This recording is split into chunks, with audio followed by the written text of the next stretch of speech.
Le secteur de l'élevage occupe une place prépondérante au sein de l'économie de la Mauritanie. Il domine l'économie rurale avec 13,6% du PIB et 77,2% de la valeur ajoutée du secteur rural. Au cours des 2 dernières décennies, l'élevage mauritanien a été marqué par des évolutions profondes liées aux tendances pluviométriques, au changement climatique, au mouvement de population et à l'évolution des consommations.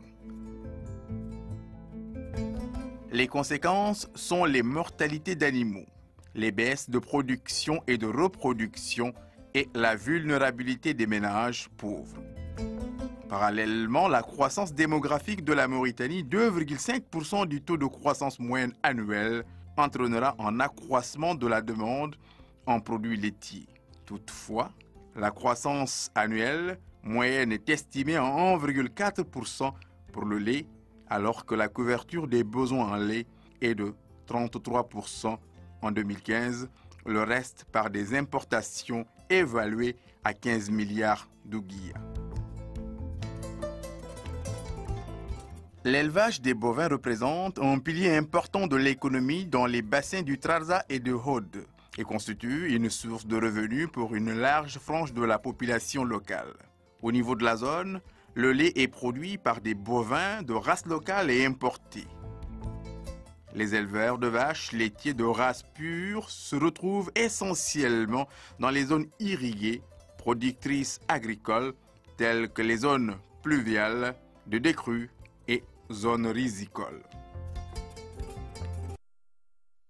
Actuellement, presque la totalité de la production laitière est destinée au secteur informel. Les conditions de collecte et de transport demeurent traditionnelles et dans la plupart des cas non hygiéniques. L'insuffisance ou l'absence d'unité de valorisation engendre d'importantes pertes chez les éleveurs, surtout en période d'hivernage. Des millions de litres de lait sont versés dans de nombreux villages, surtout dans la région du bassin du Trarza, et cela se traduit par une perte de revenus des éleveurs, favorisant ainsi les mécanismes de création de la pauvreté en zone rurale. L'absence d'énergie et d'équipements de conservation explique le bradage du lait dans les bassins de production durant certaines périodes de l'année, surtout la saison de pluie. Les femmes, à la base, sont obligées de vendre quotidiennement la production et de verser le reste, les confinant ainsi dans une trajectoire d'autoconsommation et non de développement de culture d'entreprise. La transformation du lait s'est faite dans 2 cas précis.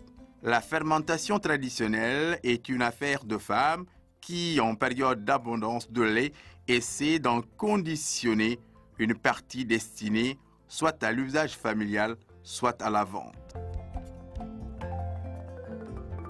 Les menus laiteries sont tenus par des groupes de femmes qui en font une entreprise communautaire gérée par un GIE disposant de mécanismes de gestion. Les 2 mini-laiteries qui existent dans le bassin du Trarza vendent des quantités qui avoisinent les 50 litres par jour, obtenus à partir d'un nombre de vaches variable selon les saisons. La production des mini-laiteries est écoulée soit sur commande lancée par les commerçants, soit directement auprès de consommateurs de Bogué ou des villages environnants.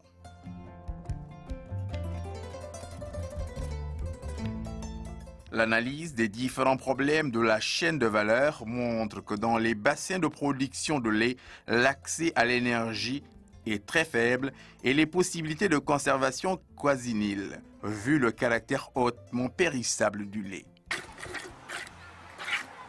En Mauritanie, le taux d'électrification est faible, moins de 10%. Ce faible accès à l'énergie dans les bassins de production et la mauvaise organisation du circuit et de la logistique de collecte bloquent l'approvisionnement en qualité et quantité suffisante des laiteries industrielles dans le pays.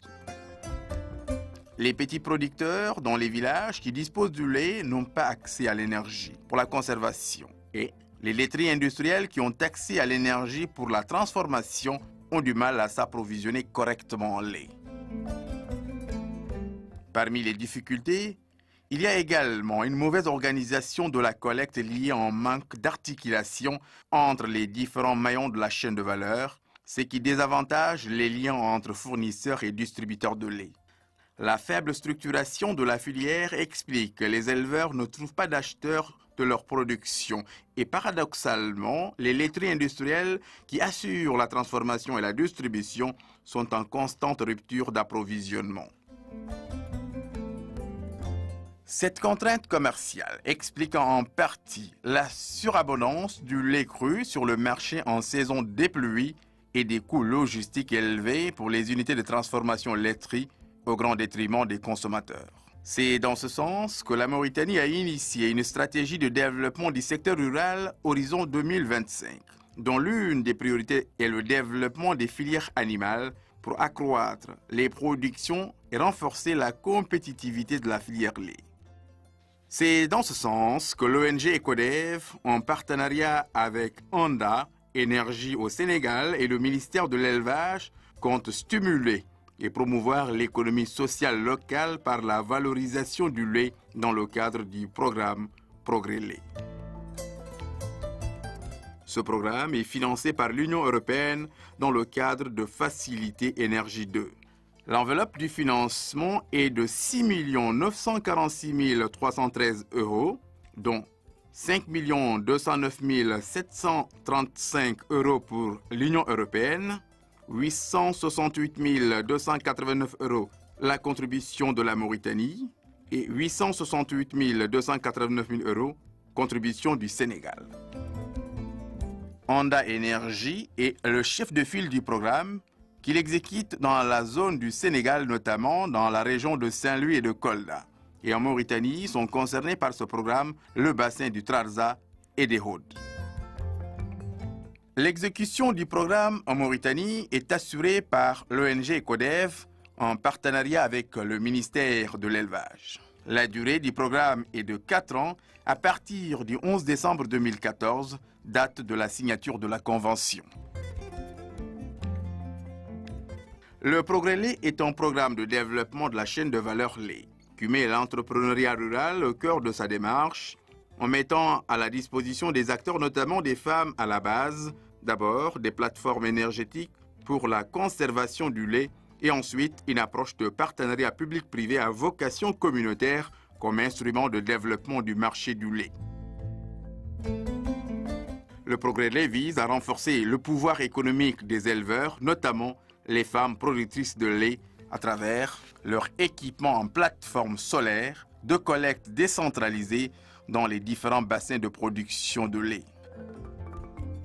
Le concept de plateforme combine à la fois les équipements de conservation alimentés à l'énergie solaire et des installations qui garantissent l'électrification des villages centres.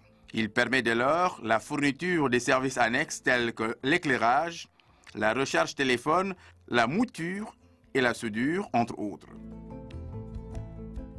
Ainsi, un nouveau processus est engagé pour impulser une dynamique locale de création d'emplois et de richesses, notamment pour les femmes. Par ailleurs, l'utilisation de ces plateformes d'énergie renouvelable contribue globalement à un développement sobre en carbone. Sa finalité est de professionnaliser le système de collecte du lait en créant de petites entreprises rurales pour stimuler l'économie rurale verte et ainsi apporter de réelles transformations économiques, sociales et environnementales. Les sites potentiels producteurs de lait qui seront retenus sont ceux qui gravitent autour des axes routiers bitumés afin de permettre un transport efficient de lait collecté et leur acheminement vers les industries du lait.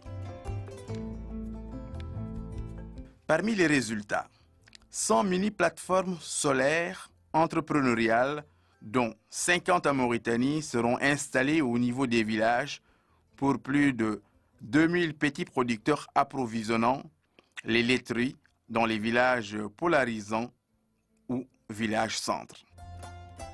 La mini-plateforme est constituée de réfrigérateurs d'une capacité de 200 à 400 litres et d'une puissance de 400 kW-crête fonctionnant à l'énergie solaire et muni d'un système de recharge de téléphone portable.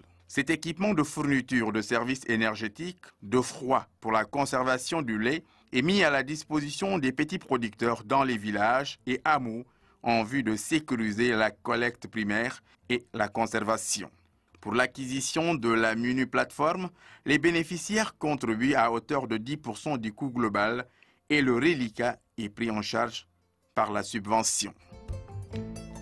En niveau intermédiaire, 20 villages, centres, dont 10 en Mauritanie, seront équipés de plateformes ou laiteries combinant à la fois les équipements de conservation alimentés à l'énergie solaire et des installations qui garantissent l'électrification par mini-réseau du village centre abritant la laiterie. Les villages centres ciblés sont caractérisés par un habitat plus dense et disposant de niches de demande d'électricité pour la mouture, l'artisanat et d'au moins une infrastructure communautaire, foyer des jeunes, des femmes, une école, une case de santé.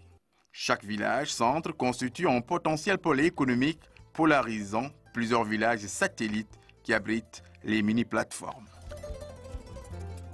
En plus de cela, un mécanisme de financement approprié sera mis en place pour garantir la pérennité du programme à partir des apports des bénéficiaires 10% du coût global de la plateforme. Un fonds revolving serait constitué auprès des systèmes financiers décentralisés pour servir d'effet de levier et d'étendre progressivement la diffusion des équipements. Le programme Progrès Lait a été élaboré selon une méthodologie systémique afin de s'assurer de l'adhésion de l'ensemble des parties prenantes et d'être à même de sécuriser chaque étape. Cette approche doit permettre d'aller au-delà de la durée contractuelle du projet. Et pour ce faire, l'adhésion des acteurs concernés se traduira par des modifications formelles des pratiques et des usages. Enfin, les opportunités d'évolution seront les garantes de la pérennisation de la démarche. Les codes de conduite entrepreneuriaux seront durablement modifiés.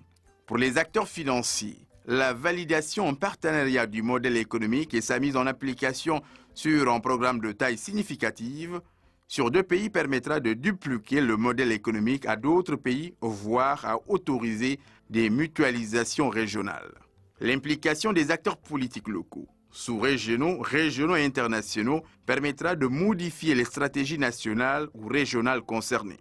Enfin, le lien explicite et permanent entre les processus climat et les démarches MRV, mesurables, reportables et vérifiables, permettront de placer le projet Progrès Lait dans les différents documents de stratégie nationale ou régionale et encourageront la modification du cadre réglementaire lorsque cela est nécessaire.